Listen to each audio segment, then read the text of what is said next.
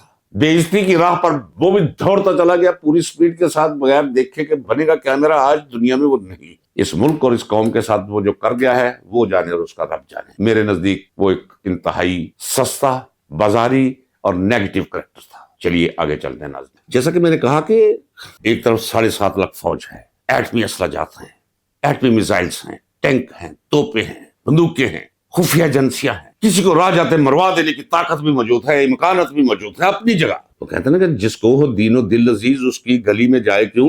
اور بھئی اگر جج بن کے رہنا ہے تو پھر بندے کو اتنے بڑے مرتبے اور منصب پر پھر زندگی موت کے تصور سے تو ورا رہنا پڑتا ہے. اس میں کوئی شک نہیں کہ فوجی قیادت اس ملک میں زندگی کے ہر دائرے کو تباہی کے دھانے پر لے آئی. اگر جوڈیشری بچ جاتی تو بہت اچھی بات تھی، لیکن جوڈیشری کو سب سے پہلے انہوں نے پکڑا ہے. اور جیسے میں نے کہا کہ کھیل اور داشتہ بنا کر رکھ دیا. اب چاہیے تو یہ اصولی طور پہ اگر یہ سارے بے حیائی کی اخیر کو چھو لیں، یہ نون لیگ، یہ زرداری لیگ وغیرہ وغیرہ، یہ وہ اکثریت بھی پوری کر لیں یا کروا لیں ڈنڈے کے زور پر، اور منظور بھی کروا لیں کوئی ترمیم. اس ترمیم پہ فوری طور پہ Chief Justice of Supreme Court of Pakistan full court اجلاس بلوا. اور اگر اکثریت سے فیصلہ ہو جائے کہ یہ ترمیم ملک اور ملک میں بسنے والے عوام کے خلاف ہے، آئین کے متصادم ہے، تو ترمیم اڑ کر رہ جاتی ہے. لیکن انہوں نے پہلے ہی ایک ایسے شخص کو اٹھایا، اس کی شکل دیکھی. پٹھان ہے، گورا چٹا لگتا ہے، لیکن اس کی شکل پہ دیکھیں حرامی پن کس طرح اس کے سایہ آپ دیکھ سکتے ہیں، محسوس کر سکتے ہیں. کوئی وقار نہیں اس کے چہرے پہ، کوئی متانت نہیں اس کے چہرے پہ. اسے لا کر بٹھا دیا گیا تھا چونکہ انہوں نے یہ کچھ کرنا تھا. اسی کماش کا شخص چاہیے تھا جو اپنی افریدی قوم کے لیے بھی گالی بن کر رہ گیا ہے. اور مستقبل میں تو بالکل اگر کسی کو ماں بہن کی گالی دینا ہوگی نا تو کہیں گے چل یہ افریدی، جی جناب، وہ گالی بن جائے گا. غیرت مند جوڈیشری ہوتی، اگر غیرت مند کوئی عزت باب چیف جسٹس ہوتا سپریم کورٹ کا تو فل کورٹ کال کر لیتا اور اڑا کے پرے مارتا یہ ترمیم. لیکن انہوں نے سب انتظام کر کے رکھا ہوا ہے ناظرین کرام. پھر میں درمیان میں آپ سے کہتا ہوں کہ یہ جو کچھ بھی کر رہے ہیں یہ اپنے گورکن ہیں، یہ اپنی قبر خود نکال رہے ہیں. تو دیکھیے نا، قبر جب نکالنا ہوتا ہے بندہ مر جاتا ہے تو رشتہ دار کہتے ہیں جاؤ یار گورکن کے پاس جاؤ، کہ یار قبر نکال دے ادھر ادھر. اور یہ اپنی قبر خود نکال رہے ہیں. خود ہی کفن خریدیں گے اور خود ہی پہنیں گے اور خود ہی لیٹیں گے. عوام کا کام ان پہ مٹی ڈالنا ہوگا، باقی سارا انتظام یہ خود کریں گے. یہ اپنی ترمیم سمیت زیر زمین چلے جائیں گے بہت جلد ناظرین کرام. پریشان نہیں ہونے کا بس. یعنی ہائی کورٹس کے ججز پر ایک تلوار لٹکا دی گئی ہے کہ کسی کو جب جی چاہے بغیر کسی وجہ کے ملک کے کسی حصے میں بھی ٹرانسفر کر دیا جائے.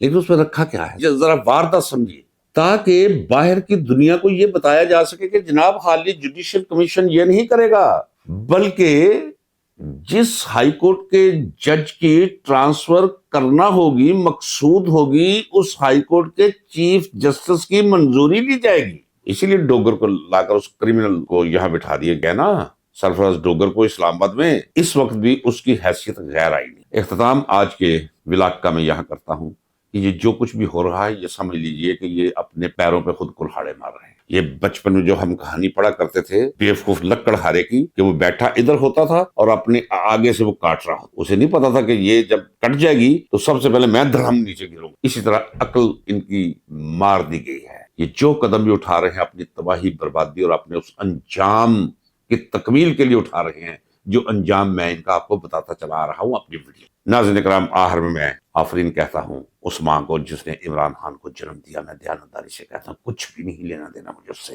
لیکن میں ایک آبزرور ہوں.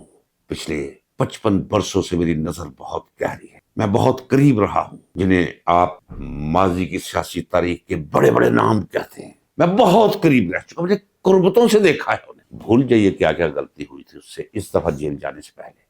اس کے اندر کی صلاحیتیں جو اللہ نے اسے ودیت کر رکھی تھی، ان لوگوں کی بیوقوفی کی وجہ سے اسے موقع میسر آ گیا ہے کہ ان صلاحیتوں کو، ان چھپی صلاحیتوں کو اپنے اندر سے نکال سکے، ایک ویژن قائم کر سکے. تمام مصیبتوں نے اسے زندگی کی مبلغ اوقات اس کے سامنے لا کر کوئی فرق نہیں اسے پڑتا کہ اس ٹھنڈا پانی پھینکے، گرم پانی پھینکے، اس پہ کیڑے چھوڑ دے، اس اس کی بجلی بند کر دیں، اس کا دروازہ نہ کھول لے، آس پاس تعفن پھیلا دیں، کوئی فرق نہیں پڑتا. وہ ورا ہو چکا ہے اپنے جسم سے. جڑے رہیے اس کے ساتھ، دعا گو رہیے اس کے لیے، اور ہمت مت ہاریے. ہمت ہار گیا انسان تو گیا. ہمت مردہ مدد خدا، خدائی مدد ان قریب ہے. ناظرین کرام اجازت دیجیے. اللہ حافظ. پاکستان پائندہ.